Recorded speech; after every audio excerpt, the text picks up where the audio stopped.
Existem sempre duas formas de você vivenciar uma situação: com estresse ou sem estresse, ou seja, com sofrimento ou sem sofrimento. Então imagine a seguinte situação: você se planejou para viajar no final de semana e você contratou uma pessoa para colocar comida para o seu cachorro em casa.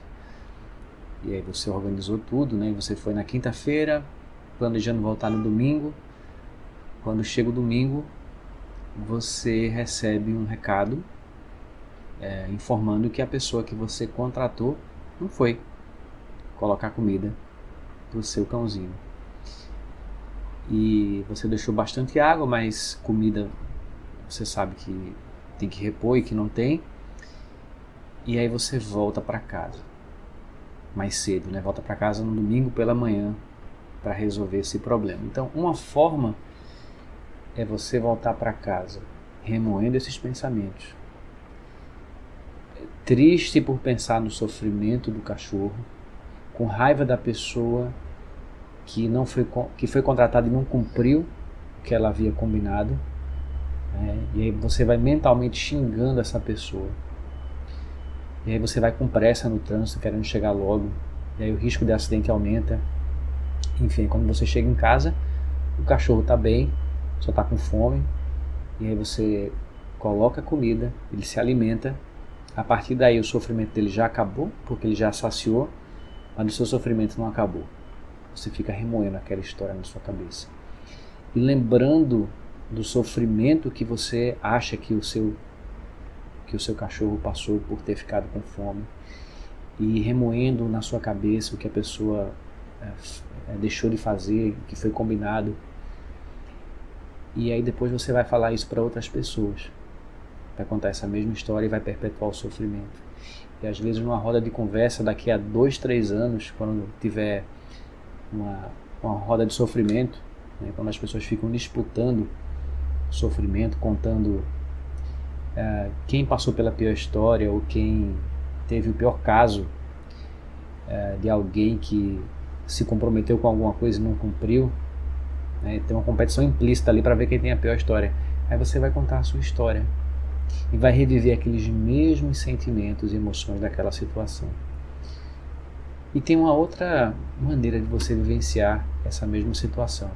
Você recebeu o recado, uma mensagem no seu celular de que a pessoa não foi, e aí você na hora toma uma decisão, né? Vou ter que voltar para casa para alimentar o cachorro, e você pensa, talvez tenha acontecido alguma coisa com essa pessoa, alguma coisa muito séria, não sei, deixa eu chegar lá para descobrir o que é que foi. E se de repente realmente foi uma questão de não ter cumprido por alguma irresponsabilidade, não contrato mais essa pessoa, mas só vou saber quando eu chegar lá. E aí você volta de forma tranquila, consegue conversar com as pessoas que estão com você no carro, falando sobre o final de semana. Você até gostaria de ir um pouco mais rápido, mas você sabe que não pode ir mais rápido porque tem um trânsito, então você vai de uma forma relaxada, tranquila. Chega em casa, alimenta o cachorro e fim da história. E acabou ali o sofrimento. Aliás, você nem gerou sofrimento para você, né? Acabou o sofrimento só da fome do cachorro que teve que esperar por você chegar. E ponto final. Então veja que, e aí não vai ter mais, né, contar para outras pessoas, participar de campeonato de sofrimento no futuro contando essa história.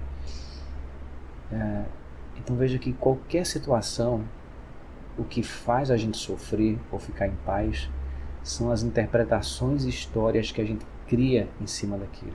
E você pode agir mesmo que você não crie uma interpretação em cima daquilo. Você pode tomar uma providência bem eficiente sem precisar criar um sofrimento adicional naquela situação.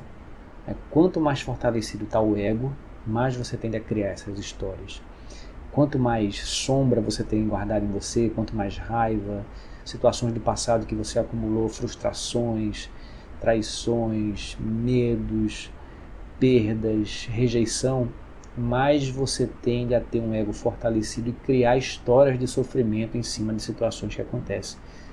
Então, primeira coisa, observar essas histórias de sofrimento. Só o fato de você observar muitas vezes já é o suficiente para você pelo menos parar de criar tantas histórias assim, você diminui o ritmo. E o ideal também é que você limpe as emoções do seu passado, para que a sua mente fique cada vez mais clara, mais serena, mais em paz. E aí naturalmente você não tem mais o desejo, o impulso de criar aquelas histórias. E aí eu recomendo a técnica da EFT para você acessar o que você guarda e limpar essas emoções. Eu sempre deixo aqui no vídeo um manual gratuito para que você possa se auto-aplicar. E normalmente o alívio é na hora, né? Você foca em uma situação do passado que traz uma raiva, você consegue dissolver aquela emoção, aquele sentimento, depois você pega uma situação de culpa ou de rejeição e vai limpando. E assim você vai diminuindo a carga da sua sombra, o ego vai ficando mais enfraquecido e aí você consegue criar uma vida de mais paz interior. Então deixa aqui embaixo uma pergunta, um comentário, clica no botão gostei ou não gostei, assina o meu canal. E pode deixar também aqui uma sugestão de algum tema para que eu possa falar aqui no próximo vídeo. E clica no manual da EFT para você solicitar e ter essa ferramenta para se auto-aplicar e poder criar uma vida mais pacífica para você. Um grande abraço e a gente se vê no próximo vídeo.